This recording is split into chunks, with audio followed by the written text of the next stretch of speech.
Dan meteen in de vuilnisbak. Heb je geen zakdoek bij de hand, bedek dan zeker je neus en je mond. En nadien uw handen wassen. Hè? Wie zich ziek voelt, blijft beter thuis en belt de huisarts. Ga dus niet in de wachtzaal zitten en loop niet meteen naar de spoed. En help elkaar een handje door nu vooral geen hand te geven. Meer informatie op www.info-corona.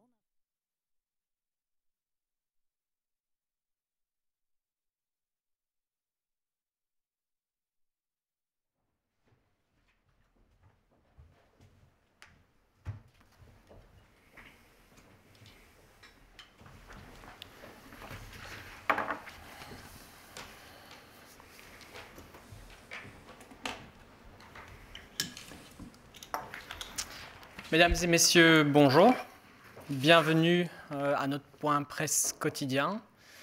J'espère que vous avez passé un bon week-end, que vous avez pris soin les uns des autres. Je vais tout de suite céder la parole à Emmanuel pour le point de la situation au niveau pandémique. Bonjour à tous, goedemorgen iedereen. Voici la situation pour la journée d'hier, donc le dimanche 22 mars. Au total, les laboratoires ont réalisé à ce jour 28 986 tests diagnostiques. Pour la journée d'hier, 342 nouveaux patients ont été testés positifs pour le coronavirus. Parmi ceux-ci, 173 étaient en Flandre, 45 à Bruxelles, 118 en Wallonie et pour 6 personnes, l'information va être consolidée par la suite. Cela porte pour la Belgique à 3743 cas confirmés.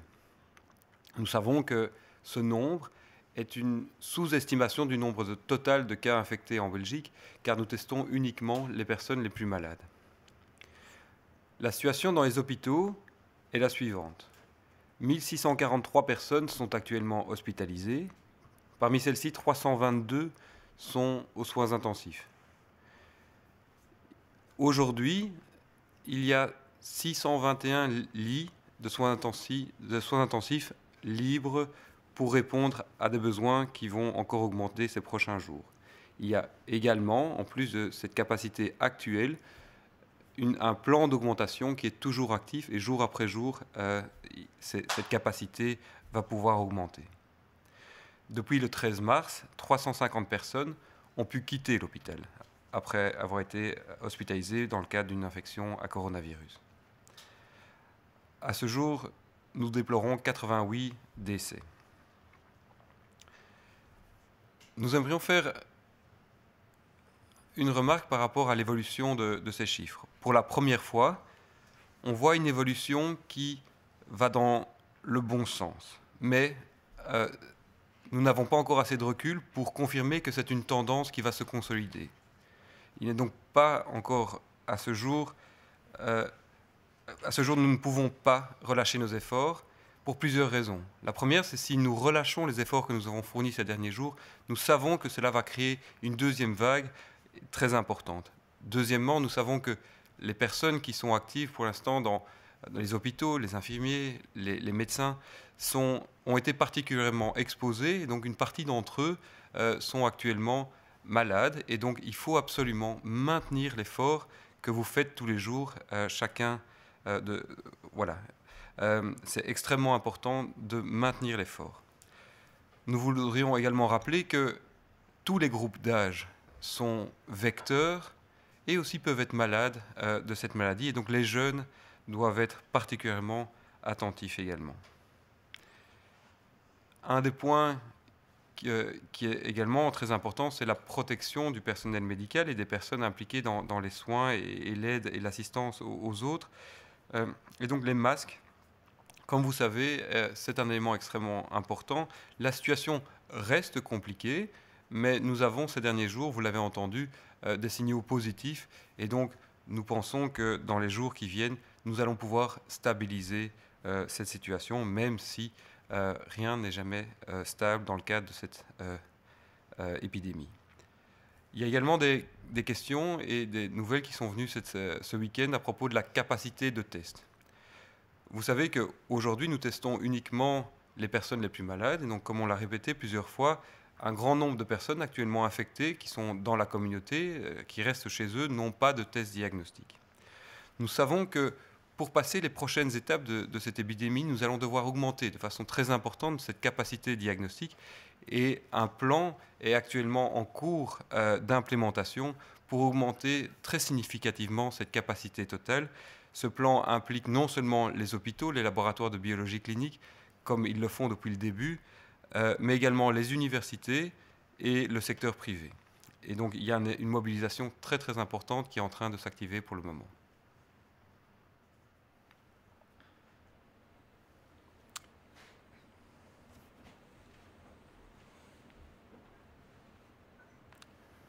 Goedemorgen iedereen. Het is een nieuwe week en we hebben nieuwe cijfers. De voorbije 24 uur zijn er 342 bevestigde gevallen van COVID-19 bijgekomen. Daarvan waren er 173 uit Vlaanderen, 118 uit Wallonië, 45 uit Brussel en 6 van nog onbekende origine. Dat brengt het totaal aantal bevestigde gevallen in ons land op 3743 patiënten. Het is belangrijk om opnieuw te onderstrepen dat dat een onderschatting is van het werkelijke aantal. Het zijn vooral de mensen die erg ziek zijn die getest worden en onze gezondheidswerkers. In de hospitalen zijn er de voorbije 24 uur 290 bijkomende patiënten opgenomen. En er zijn ook 61 personen die het ziekenhuis hebben mogen verlaten. Dat brengt het totaal aantal mensen in onze hospitalen momenteel op 1643. 322 patiënten liggen op intensieve zorgen. Dat is een stijging met 32. En 239 patiënten worden beademd. Dat is een stijging van 39. Jammer genoeg zijn er opnieuw 13 mensen overleden de voorbije 24 uur en dat brengt het totaal aantal overlijdens op 88. Het is voor het eerst sinds het begin van de huidige uitbraak dat we een voorzichtige daling zien van het aantal bevestigde gevallen en van het aantal nieuwe hospitalisaties.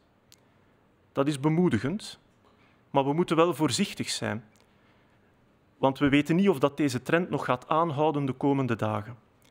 De komende weken zullen zeker zwaar worden, niet in het minst voor onze gezondheidswerkers, die vaak blootgesteld zijn aan dit virus en waarvan sommigen ook ziek geworden zijn of misschien nog gaan ziek worden.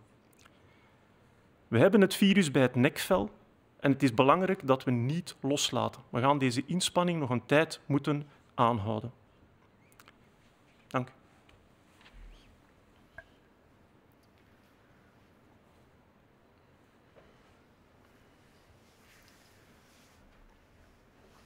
Tout d'abord, je souhaiterais remercier toutes les personnes qui, ces derniers jours, ont respecté de manière la plus stricte possible les règles et les mesures renforcées qui ont été décidées.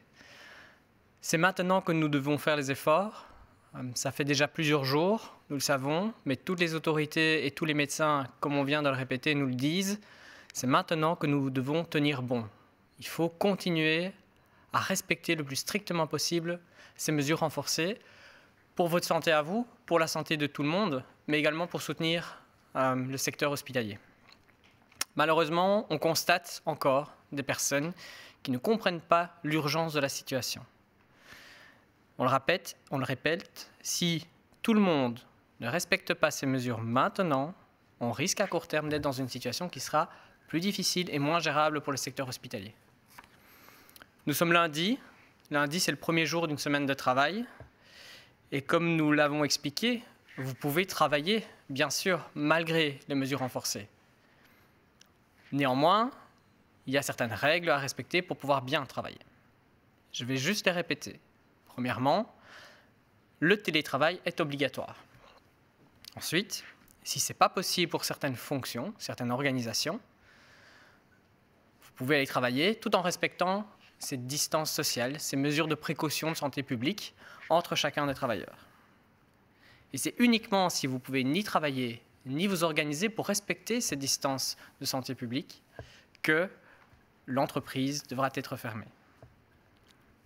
Une remarque encore concernant les entreprises qui sont appelées comme des entreprises de services essentiels ou de secteurs essentiels.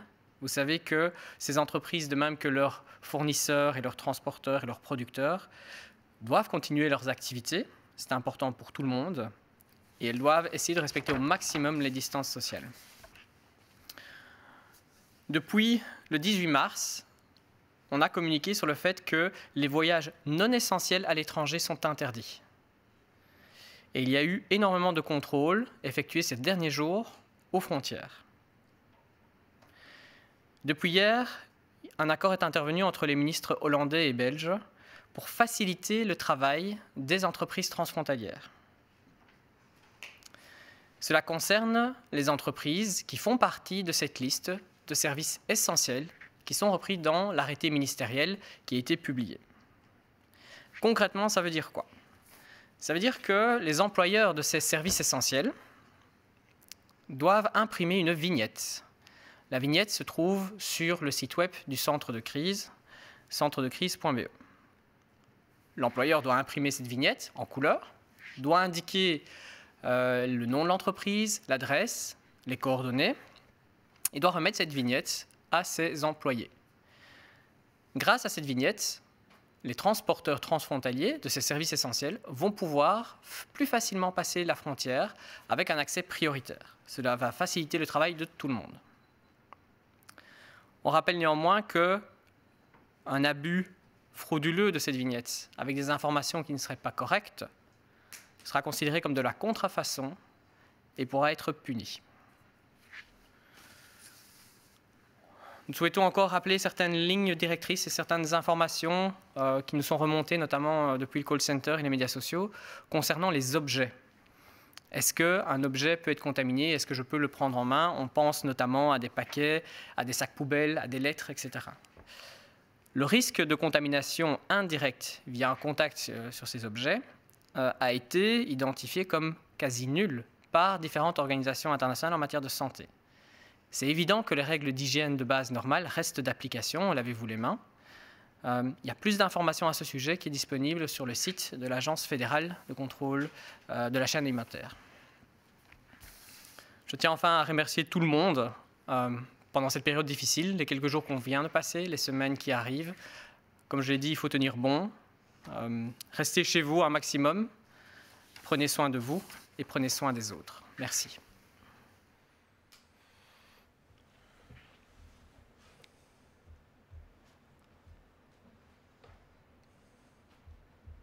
Goedemorgen. Eerst en vooral willen we iedereen bedanken die de afgelopen uren en dagen de maatregelen strikt heeft opgevolgd. Ik kan maar één ding eraan toevoegen. Hou dit vooral vol de komende dagen en weken. We hebben de experten gehoord. Het zal belangrijk zijn om dit met z'n allen vol te houden.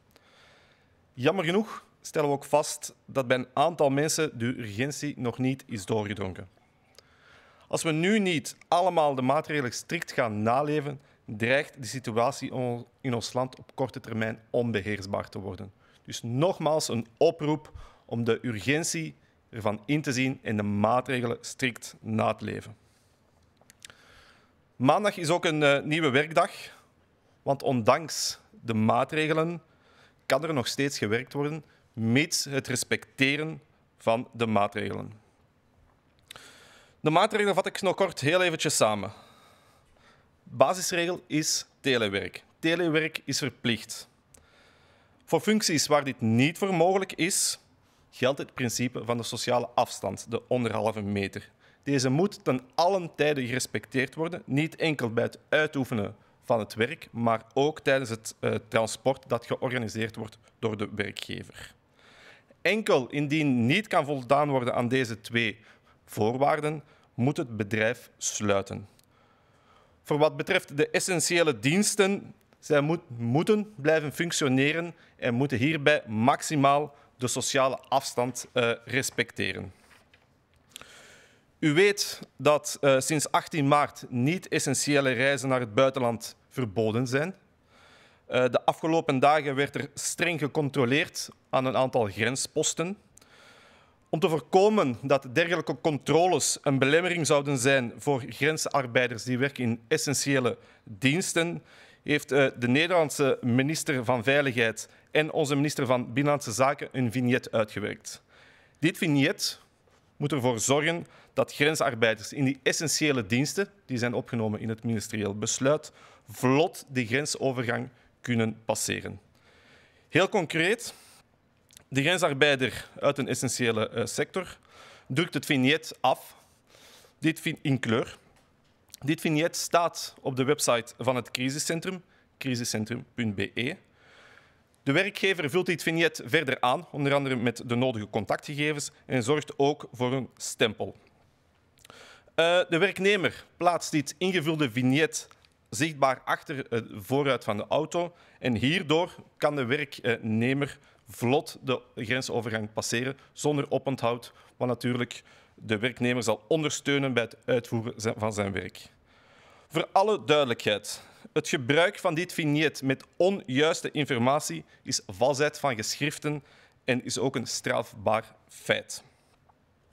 Goed, tot slot een praktische tip in verband met richtlijnen over voorwerpen. Mensen die in aanraking komen met bijvoorbeeld brieven, pakjes, vuilniszakken. Het risico op besmetting door onrechtstreeks contact met dergelijke voorwerpen wordt door verschillende internationale gezondheidsorganisaties als verwaarloosbaar beschouwd. Wat niet wegneemt dat ook hier handhygiëne uiteraard uiterst belangrijk zijn. Meer informatie over dit onderwerp en over de besmettingsgevaar door voorwerpen kan je vinden op de website van het Federaal Voedselagentschap. Tot slot willen we iedereen bedanken die in deze moeilijke periode met respect voor de maatregelen blijft werken. Ik zou zeggen, blijf zoveel mogelijk thuis, zorg voor elkaar en zorg voor jezelf. Dank u wel.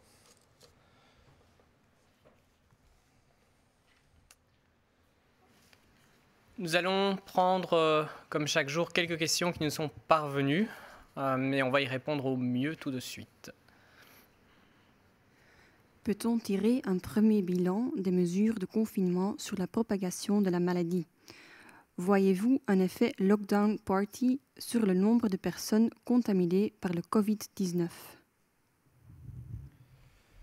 Donc, comme nous l'avons expliqué aujourd'hui, nous observons pour la première fois une évolution qui va dans le bon sens du nombre de personnes qui sont sévèrement malades. C'est beaucoup trop tôt pour en tirer une tendance et c'est surtout extrêmement important de maintenir les mesures et d'appliquer ces mesures avec rigueur pour que nous puissions maintenir ces chiffres. C'est ce que nous espérons et il faut que chacun continue à appliquer ces mesures parce que si nous ne le faisons pas, nous savons qu'il y aura un rebond et probablement un rebond important. Par rapport à l'effet des contacts éventuels, des lockdown parties qui ont eu lieu, c'est évidemment quelque chose qui a probablement eu un impact, mais c'est quelque chose maintenant qui fait partie du passé. Il faut surtout qu'il n'y en ait plus, car ce sont maintenant des éléments qui peuvent propager de façon importante le virus, et nous savons que notre système de soins doit être capable d'encaisser ce type de choc. Si des grandes soirées sont organisées, c'est évidemment quelque chose qui aura un impact négatif.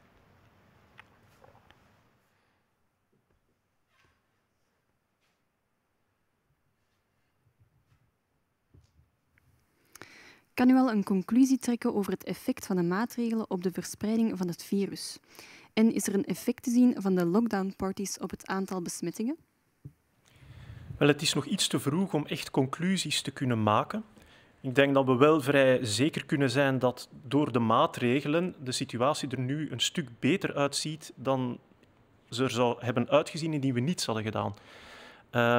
Ik heb het eerder gezegd deze morgen dat we voor het eerst een heel lichte daling zien in bepaalde cijfers. Dat is bemoedigend.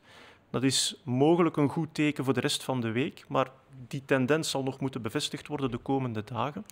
Dus dat is zeker een positief punt.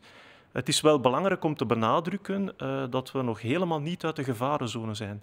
Ook al gaan de cijfers verder dalen de komende weken, Op het moment dat we onze maatregelen loslaten, is het heel waarschijnlijk dat dit virus opnieuw zeer sterk gaat doorbreken en uitbreken. Dus we moeten onze discipline aanhouden, dat is heel belangrijk. Wat betreft de lockdown-parties, dat effect daarvan is heel moeilijk te meten en te beoordelen. Dat is ook een zaak van het verleden. Het is belangrijk dat die nu niet meer plaatsvinden en ik denk dat men dat wel heel goed begrepen heeft. Is er een verhoogde sterfte onder de Brusselse jongeren? Nee. Wanneer dat we kijken naar de sterfgevallen, dan zien we dat het voornamelijk over mensen gaat van boven de 65 jaar. Er zijn enkele jongere mensen, maar dat is zeer uitzonderlijk en het is niet specifiek gerelateerd aan Brussel.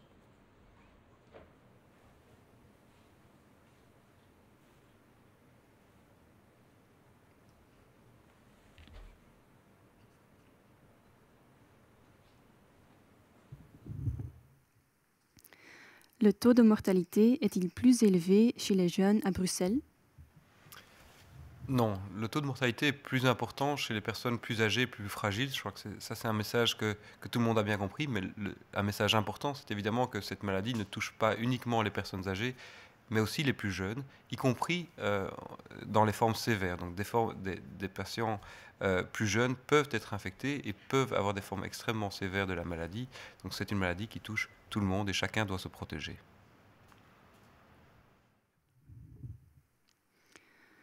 Combien de tests peut-on réaliser en Belgique chaque jour et combien ont été réalisés depuis le début?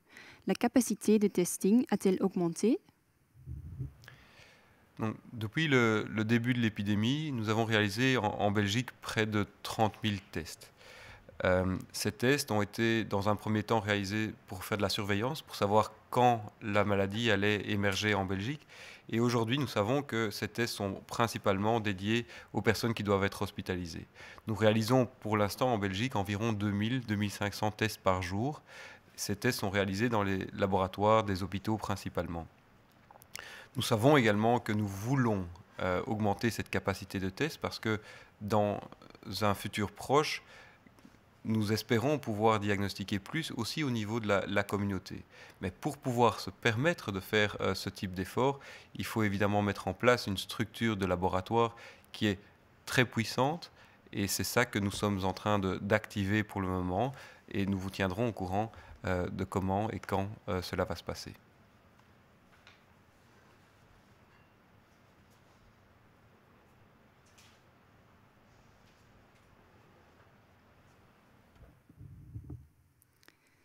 Hoeveel tests kunnen we elke dag doen in België? En hoeveel zijn er eigenlijk al uitgevoerd sinds het begin? Is de testcapaciteit verhoogd? Op dit ogenblik voeren wij een 2000 tot 2500 testen per dag uit. Het totaal aantal testen dat tot nu toe uitgevoerd is in België is hoger dan 30.000 testen. Die capaciteit, we zijn daar volop aan het werken om die te kunnen uitbreiden in de toekomst. Op dit moment is dat nog niet onmiddellijk mogelijk. Er is een enorme inspanning die momenteel gedaan wordt door verschillende spelers op het terrein.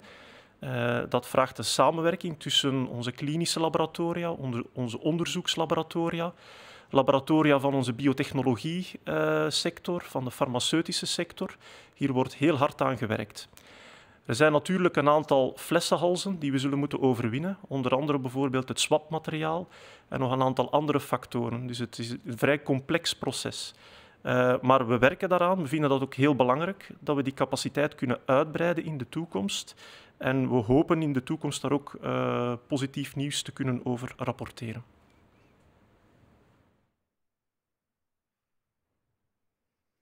Hoe staat ons land tegenover het gebruik van hydroxychloroquine? Wel, hydroxychloroquine is een molecule die volgens een aantal studies een positief effect kan hebben voor de behandeling van patiënten. De grote bewijskracht die moet nog komen. Hè. Dat komt van de grote klinische studies die onder andere lopen in China. In België zijn er ook verschillende klinische studies gestart. Chloroquine is een van de moleculen die ook uitgetest wordt. Maar we moeten ook nog wachten op de grote bewijzen daarvan. Er zijn wel bemoedigende studies, maar de echte, het positieve effect daarvan moet nog wel grondig bewezen worden.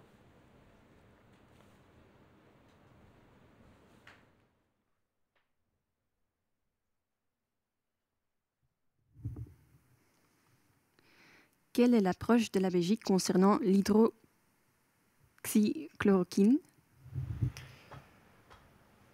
L'hydroxychloroquine fait partie des médicaments qui sont déjà disponibles sur le marché, dont on a évalué la toxicité dans d'autres applications et pour lesquelles on a pu observer dans les laboratoires et aussi certaines premières observations dans les hôpitaux. On a pu montrer qu'il y avait une activité. Cette activité, elle doit encore être confirmée par des études cliniques qui sont actuellement en cours. Et aujourd'hui, en Belgique, la décision qui a été prise, c'est de donner ce médicament aux personnes qui sont hospitalisées, parce qu'on veut donner toutes les chances à ces personnes. Donc, nous suivons l'évolution de la littérature scientifique. Nous savons que l'hydroxychloroquine, comme d'autres molécules, pourront ou seront introduites pour le traitement des malades. Il y a énormément d'informations qui sont cumulées chaque jour et nous tâchons de donner aux patients les meilleurs soins en fonction aussi de ce dont nous disposons.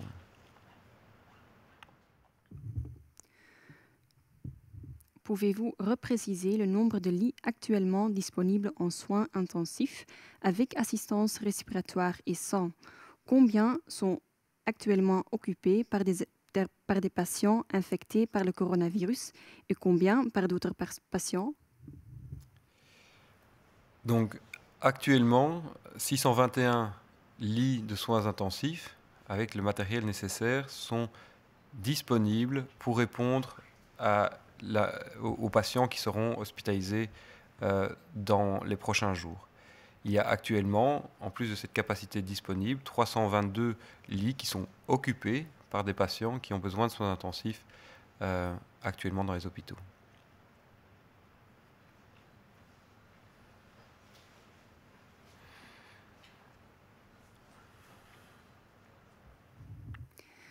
Kan u nog eens herhalen hoeveel bedden er momenteel op intensieve zorg beschikbaar zijn en hoeveel er een beademingstoestel hebben? Kan u ook zeggen hoeveel bedden er momenteel bezet zijn door patiënten met en zonder coronavirus? Op dit ogenblik zijn er in België, in onze hospitalen, 943 bedden beschikbaar voor COVID-patiënten in intensieve zorgen. Dat zijn bedden die beschikken ook over beademingsapparatuur.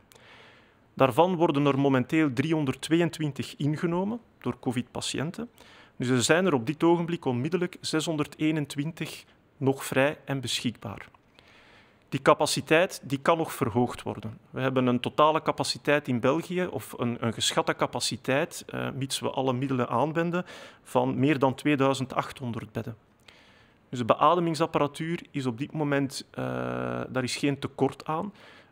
Het grootste tekort zit hem meer in het beschermingsmateriaal voor de artsen en bepaalde wegwerpproducten die nodig zijn, onder andere voor de behandeling van patiënten.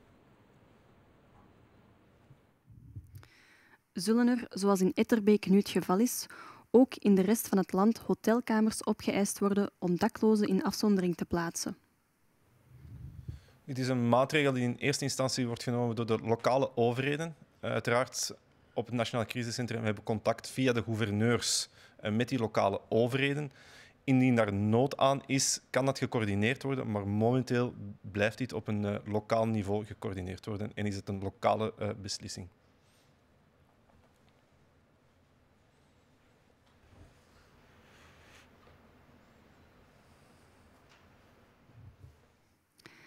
Va-t-on vers une généralisation de la réquisition d'hôtels pour confiner les sans-abri, comme cela a été fait à Etterbeek?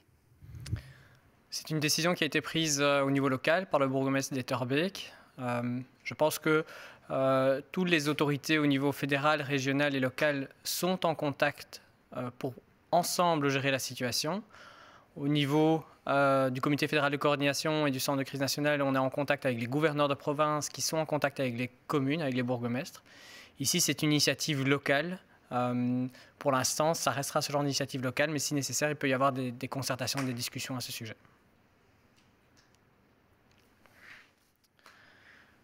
Merci pour vos questions. Merci de suivre ce point de presse quotidien à 11h. On se retrouve demain. N'oubliez pas que c'est maintenant que vous devez tenir. On doit tous tenir cette semaine et les prochains jours.